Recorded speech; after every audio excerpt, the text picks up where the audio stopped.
Mardi 17 septembre 2024, bonjour à tous et bienvenue dans la revue de presse. Ce matin, les journaux reviennent sur le démarrage de la rentrée scolaire et font le bilan du déroulement de la première journée. Dans le département du Littoral, l'informateur nous informe que c'est au CEG Fieillon que le maire Luc Atropo a procédé au lancement officiel de la nouvelle année scolaire.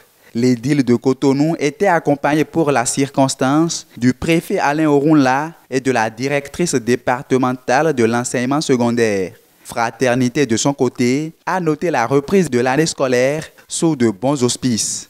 Dans plusieurs écoles privées, l'heure était aux évaluations diagnostiques, fait savoir l'hebdomadaire Éducation.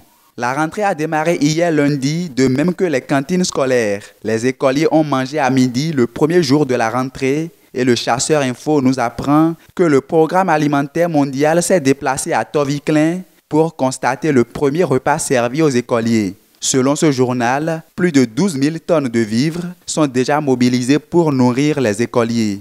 12 000, c'est également le nombre de kits scolaires que la Nocibé a offert aux apprenants à Pobet, indique l'économiste à sa une.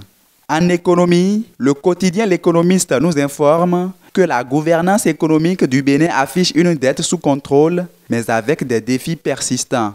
En politique, la présidentielle de 2026 alimente encore les colonnes de la presse. Et ce mardi, c'est le code électoral qui a retenu l'attention des journaux. Réaction à la demande d'une nouvelle modification de la loi électorale, il n'y aura pas de relecture du code électoral, selon Irénée Agossa, titre l'événement précis à sa une.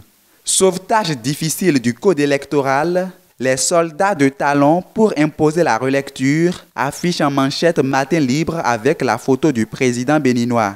Santé à présent, l'Observateur nous informe que 8 produits aphrodisiaques sont interdits de consommation au Bénin. Religion pour finir, le pape François ne sera pas présent à la réouverture de la cathédrale Notre-Dame de Paris. C'est le journal Soleil Levant qui nous apporte cette information en titrant à sa une, et je cite, « Notre-Dame de Paris, le pape François rassure sur son absence à la réouverture ». Et c'est ici que prend fin notre revue de ce mardi 17 septembre 2024. En attendant de vous retrouver demain pour un nouveau numéro, je vous souhaite une fructueuse journée.